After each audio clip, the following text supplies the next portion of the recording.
আপনারা জানেন যে 12 ফেব্রুয়ারি দুটি নির্বাচন হয়েছে একসাথে, সংসদ নির্বাচন এবং সেটি একটা প্রেসিডেন্সিয়াল অর্ডারের মাধ্যমে। এটা স্বাভাবিক সাংবিধানিক ধারাবাহিকতায় হয়েছে। সেখানে অনেকগুলো কথা ছিল, শর্ত ছিল, টোটাল 15টা আদেশ সেখানে দেওয়া হয়েছে একই দিনে। এই আদেশগুলো ছিল গণভোট সংক্রান্ত ম্যাক্সিমাম আর সাধারণ নির্বাচনের সাথে ছিল। এখানে উল্লেখযোগ্য কয়েকটি জিনিস ছিল। এর মাঝে ছিল যে পার্লামেন্ট নির্বাচন গণভোট অনুষ্ঠিত হওয়ার অব্যবহিত করে স্বল্পতম সময়ের ভিতরে অধিবেশন আহ্বান করার জন্য প্রধানমন্ত্রী লিখিতভাবে প্রেসিডেন্টকে আহ্বান জানাবেন। তাই করেছেন, কিন্তু তিনি একটা করেছেন আরেকটা করেন। এটা আমাদের কাছে মনে হয়েছে বলে শুধু জাতীয় সংসদের অধিবেশন ডাকা হয়েছে, কিন্তু সংস্কার পরিষদের অধিবেশন ডাকা হয়। প্রথম দিন যেহেতু সময় কম ছিল এবং আপনারা জানেন যে একটা ইস্যুতে আমরা ওয়াক আউট করেছিলাম, আমরা সেখানে কথা তুলেছিলাম, কিন্তু সেই কথাটা আমলে নেওয়া হয়। আজকে অধিবেশনের শুরুতেই দাঁড়িয়ে আমরা এই ব্যাপারে কথা বলার চেষ্টা করেছি। তখন মাননীয় স্পিকার এক ঘন্টা পরে আমাদেরকে স্লট দিয়েছিলেন। আমরা 13 নভেম্বর গত বছর জারি করা এই আদেশ আমরা পুরাটাই সেখানে পড়ে শুনেছি এবং আমরা বলেছি যে আজকে শেষ দিন, পঞ্জিকা দিবস, এর সমাধান আমরা চাই। আমরা শপথ নিয়েছি, আমাদের শপথের কি হবে? যারা শপথ নেন নাই তারা শপথ কখন নেবে এবং সেই সংস্কার পরিষদের অধিবেশন কখন ডাকা হবে? গণভোটকে আদৌ মান্য করা হবে কিনা?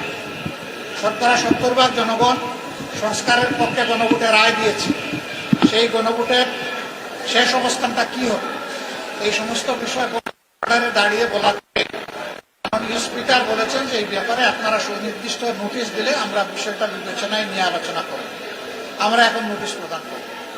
আমরা নোটিশ করে সংসদের ভিতরেই এর সমাধান আমরা করতে চাই, কিন্তু কোনো কারণে যদি সংসদের ভিতরে আমরা এর জনগণের এই প্রত্যাশা বা আকাঙ্ক্ষার বাস্তবায়ন না পাই, তখন স্বাভাবিকভাবেই আমাদেরকে রাজপথে তখন আন্দোলন, কিন্তু আমরা এটা চাই না।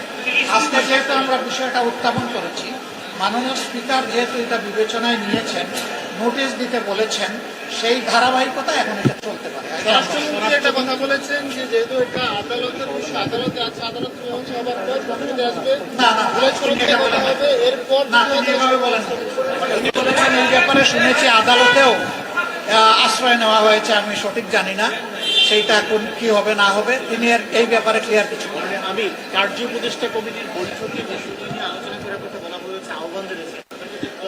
আমরা এটা কার্য উপদেষ্টা কমিটির বৈঠকের সাবজেক্ট মনে করি না। আমরা মনে করি হাউজের এটা সাবজেক্ট, এই হাউজে এটা সমাধান হোক, তারপরে যদি ওখানে কথা উঠে ওনারা উঠান আমরা দেখবো। মানে আমি যেটা হচ্ছে যে ওনারা বলছেন সংবিধানে বর্তমান আপনারা বলছেন এটা সংবিধানে নেই, তারা বলছেন তারা এটা উড়িয়ে দিচ্ছেন না, যে তারা এটা মানবেন না, আগে তারা এটাকে সংবিধানে যোগ করে পরে এটা নিয়ে তারা আলোচনা করতে চান। আচ্ছা দেখেন, সংবিধানে কি 2026 সালে কোনো ভোট ছিল? এটা তো ছিল না।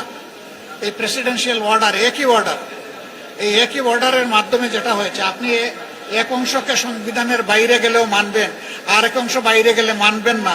না মানলে দুইটাই না মানেন, আর মানলে তো দুইটাই মানতে হবে। মানে আপনাকে সংসদে আলোচনা এবং একটা কথা আছে যে পাবলিক অপিনিয়ন বা উইল হইল সুপ্রিম কনস্টিটিউশন। তো সেখানে গণভোটে আপনি রায় নিয়েছেন, গণভোটে তো ওনারাও সম্মত, আমরাও সম্মত। আমাদের দাবি ছিল গণভোটটা আগে হোক, আর ওনাদের দাবি ছিল একই দিনে হোক। ওনাদের দাবি বাস্তবায়ন হয়েছে, ওনারা তো গণভোট চাই না এটা তো বলেন নাই, এবং গণভোটে বিজয়ী হয়েছে সংস্কারের পক্ষের প্রস্তাব। আপনারা কি বিশ্বাস করেন সরকার শেষ পর্যন্ত আপনাদের দাবি মেনে নিয়ে? আমরা বিশ্বাস করতে চাই।